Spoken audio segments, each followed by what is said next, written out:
67 വയസ്സുകാരന്റെ വീട്ടിൽ കണ്ടെത്തിയ തോക്കുകൾ ബാലിസ്റ്റിക് പരിശോധനയ്ക്ക് അയച്ച് അന്വേഷണം.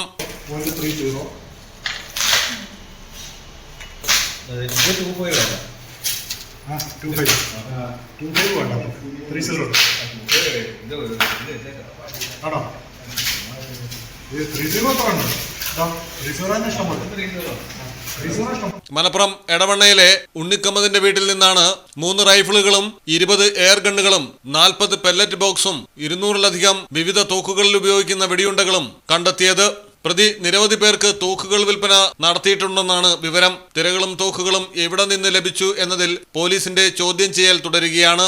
പാലക്കാട് യുവാക്കളിൽ നിന്ന് വെടിയുണ്ട കണ്ടെത്തിയതിനെ തുടർന്ന് നടത്തിയ അന്വേഷണമാണ് എടവണ്ണയിലെ അനധികൃത ആയുധ ശേഖരത്തിലേക്ക് എത്തിയത്.